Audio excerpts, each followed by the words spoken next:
Guys, I ran into an issue. I used my jump key, I think a little too much, maybe a little too hard, and caused the switch to fail. I'm going to show you guys how I fixed it. But first, this is what it looked like. Where my switch here, it's kind of started failing me. So what I did, I reached out for some help, I bought some supplies, and I jumped right on into it. I'm going to show you guys every step of the way how I ran into 2 issues and how I quickly resolved them.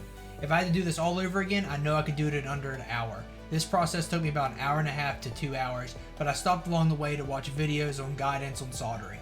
Check below in the description for a list of all the items I bought to fix my Azeron, including the switches. Alright, let's hop right on into it. First, these are some switches that I purchased to replace the broken switch in my Azeron. I'm going to give you guys a rundown of everything I got here. Over here is my soldering iron, I assume is what you called it. Sponge to clean the tip. This is some solder wick, so to take off the old solder that is going to be on the switch itself. Some tweezers, some solder, some helping hands to kind of hold everything in place while I'm working. This actually, never soldered before, so this is my first go at it. I wrapped some wires together and watched some YouTube videos, and here I am. I'm going to take off this screw right here for the tower while applying pressure from the underside so I don't mess anything up. Got that screw out, and I'm going to take this screw out. Okay, got both screws out now. I'm going to be careful to remember what screw went where.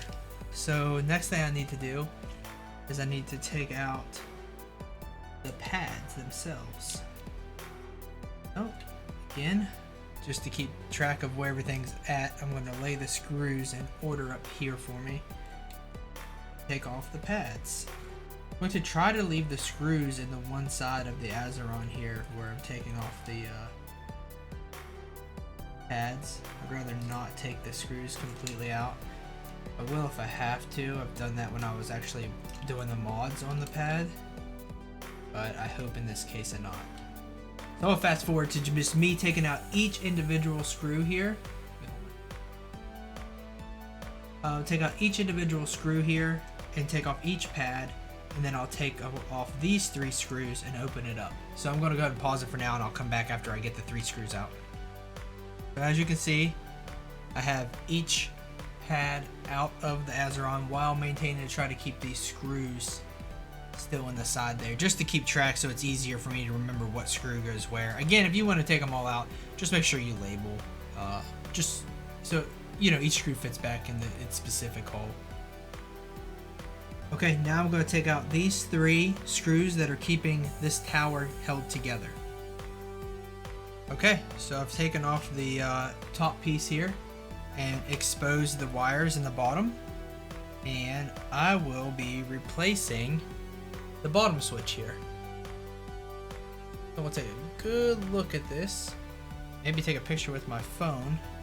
So to get it out, I've taken the bottom part of the tweezer here and sliding it underneath and then just kind of prying up, and boom, came right out, pops right out for you. Alrighty, let's see if we can desolder or unsolder. My soldering iron get hot here. Just cleaning off some of the oxidation from my practice solders. They always say it's good to keep the soldering tip as clean as you can.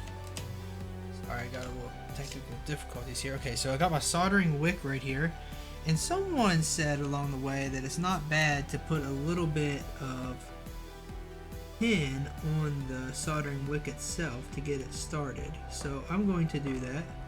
So I tinned my soldering wick, and now I'm going to try to remove the first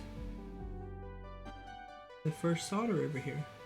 I have it set up in my helping hands, so I have this left one holding the bracket and then the right one holding the switch itself removed from its housing down here.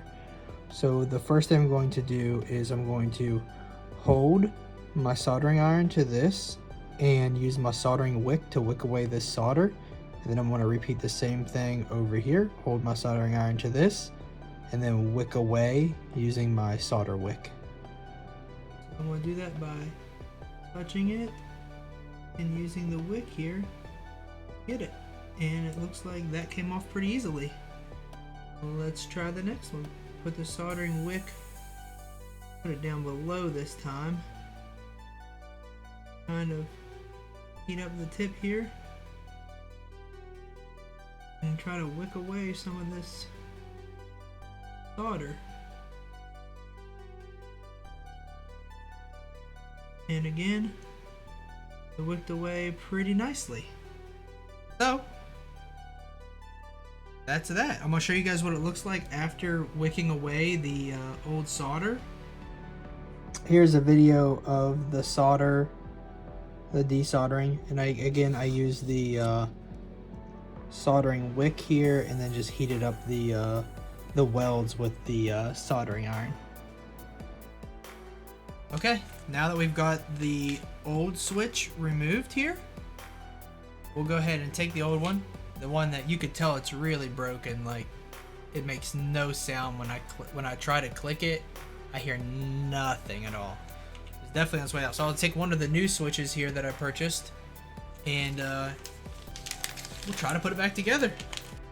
I want you guys to see the new switch here. You see how it has 3 prongs on it, and the other switch, as you remember, only had 2 prongs on it.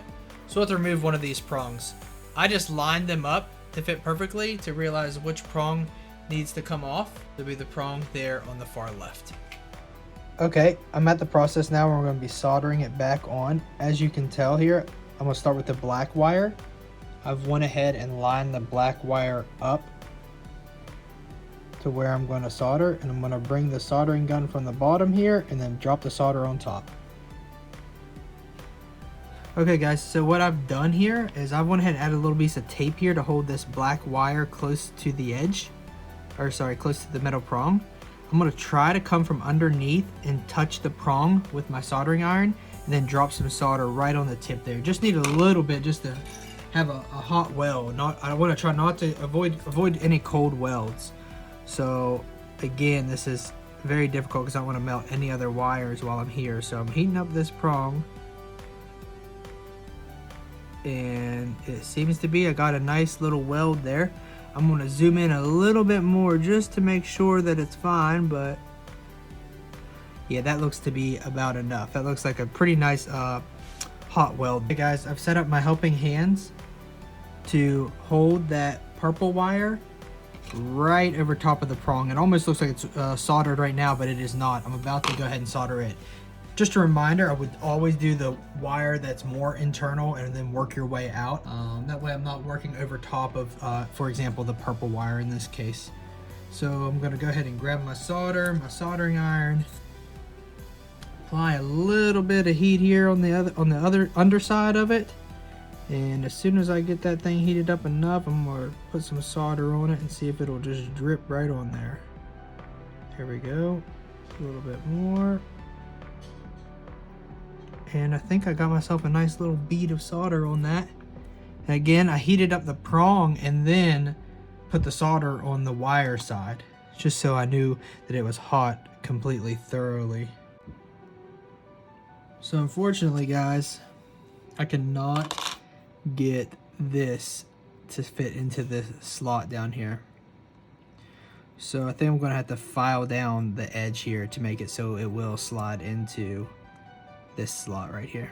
I'm going to, I think, go from filing down this top edge up here and see if I can get away with doing that to make the switch fit. It might be easier for me to hold with my hand here and then file down the top to make it fit in the bracket that holds the switch in. Alright, let's see if we can get this thing to fit in here. Okay, we have it definitely starting to go in.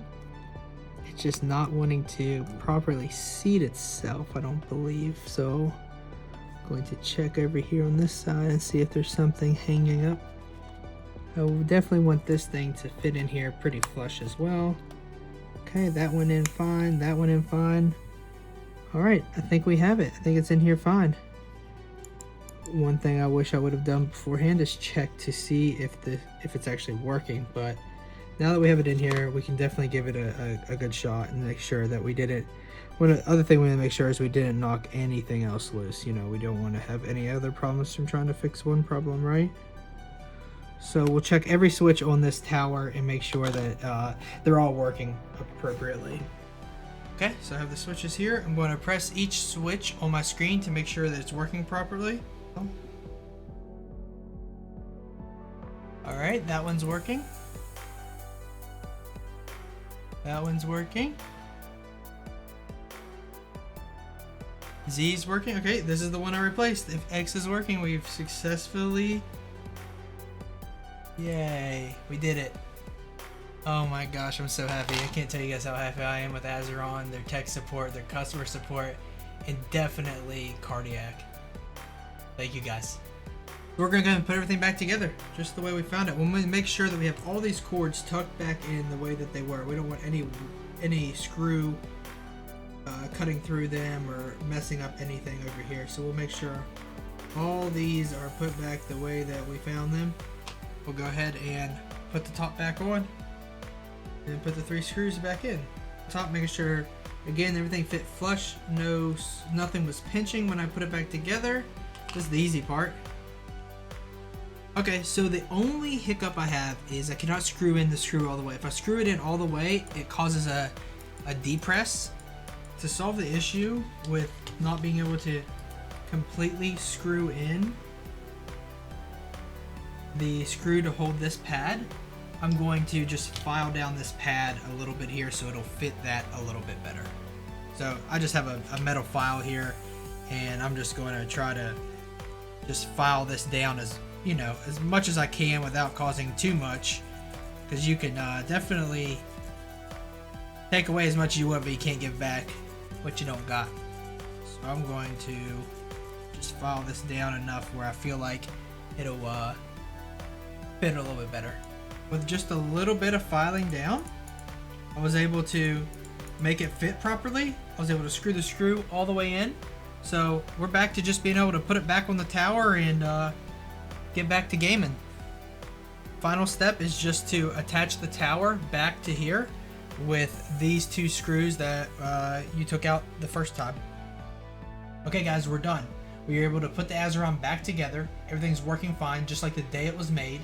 I wanted to give a special thanks to Azeron, their customer support, their technical support, and Cardiac for all the help throughout the entire process. Absolutely love my Azeron. I love working on my Azeron. I enjoy when I have issues that I can fix here at home in the United States and I don't have to ship it back to Latvia. So yeah, if you guys like this video, you guys like my Azeron videos, please subscribe to my YouTube channel. Leave me any comments of things you guys would like to see me do. I'm actually talking to Dream Cables right now about doing a cable modification. So that will be our next video for like modification stuff. So yeah, again, make sure to hit subscribe. Go to my social media channels. I stream exclusively on Facebook, so if you guys don't mind, go and follow me there. I would greatly appreciate it. That's it.